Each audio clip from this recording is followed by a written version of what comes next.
আসসালামু আলাইকুম বন্ধুরা, আশা করি আপনারা সবাই ভালো আছেন। আপনাদের দোয়ায় আল্লাহর রহমতে আমিও ভালো আছি।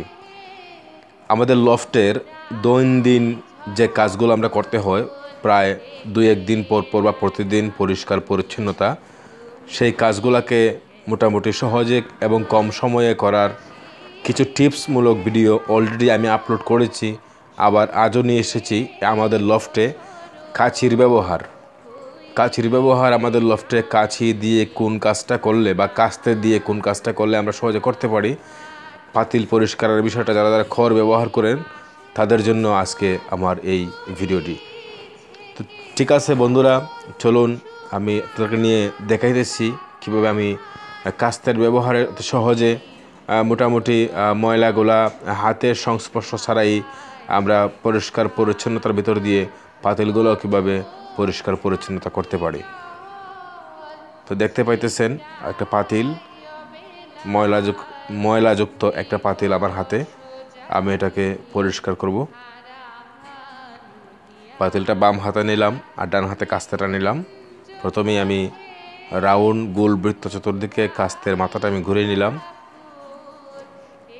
যে যে পয়েন্টে ময়লাগুলা লেগে আছে সেগুলা যেন কাস্তের মাথা দিয়ে একদম খড়ের মধ্যে লেগে যায়। নিচে প্রচুর পরিমাণ ডাস্ট আছে, পাতিলের নিচটাও বাঁকা, কাস্তের মাথাটাও বাঁকা, সহজে ইজিলি পরিষ্কার করা যায়। দেখতে পারতেছেন আপনারা।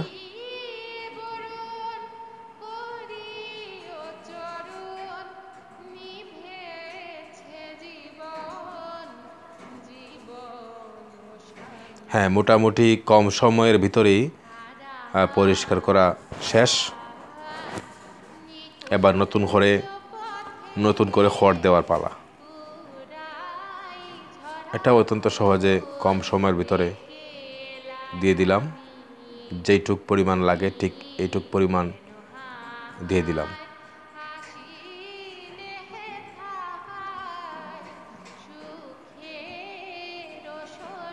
খড়টা একদম বিছিয়ে দিতেও আরামদায়কভাবে বিছিয়ে দেওয়া দরকার, যেন এলোমেলো না থাকে।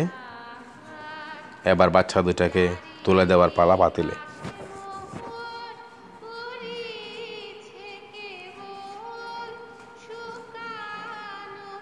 আপনাদেরকে দেখাইতে গিয়ে হয়তোবা একটু দেরিতে দেখানো হয়েছে। আমি মোটামুটি 2 মিনিটের ভিতরে একটা পাতিল আমি পরিষ্কার করতে পারি এবং তাতে আবার খড় দিয়ে নতুন করে বাসা করে দিতে পারি। সময় লাগে মাত্র আমার 2 মিনিট। ক্লিপ দিয়ে আটকানো দরজাটা আবার আমি লাগিয়ে দিলাম। যারা ভালো করে ফলো করতে পারেননি তাদের জন্য আবার আর একটা পাতিল পরিষ্কার করার দৃশ্য মনোযোগ সহকারে দেখুন। যদি আমার এই ভিডিওটিতে আপনাদের বিন্দুমাত্র উপকার হয় তাহলে আমার এই ভিডিও করাটাকে আমি সার্থক মনে করব। বন্ধুরা দেখে নিন, এই যে ময়লাযুক্ত পাতিল, ঠিক আগের মতোই আমি কাস্তেটা চতুর্দিকে ঘুরিয়ে ময়লাগুলা পাতিল থেকে ছাড়িয়ে নিলাম। তারপর নিচে যে ড্রাস্টটা আছে এটাকেও আমি কাস্তের বাঁকা মাথা দিয়ে ছাড়িয়ে নিলাম, খুব সুন্দর পরিষ্কার করে নিলাম। পাতিলের উপরে যে বিষ্ঠাগুলো লাগানো আছে ওইগুলোকে আমি মোটামুটি শেষে ছুটিয়ে দিলাম।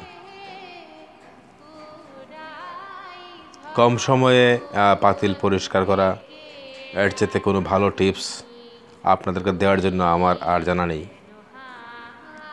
আমি সচরাচর যেটা করি আপনাদের সাথে সবসময় শেয়ার করার চেষ্টা করি।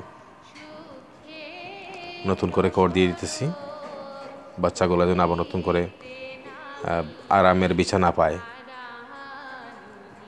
তো বন্ধুরা, যদি আমার এই টিপসটি ভালো লাগে তাহলে আপনিও ফলো করতে পারেন।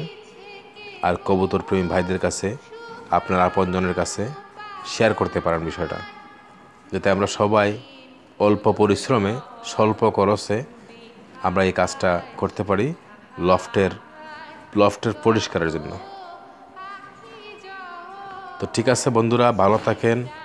আর আমার এখনও যারা চ্যানেলটাতে সাবস্ক্রাইব করে নিন, নতুন যারা সাবস্ক্রাইবটা করে নিন আর পাশে থাকা বেল ঘন্টাটি বাজিয়ে দিন।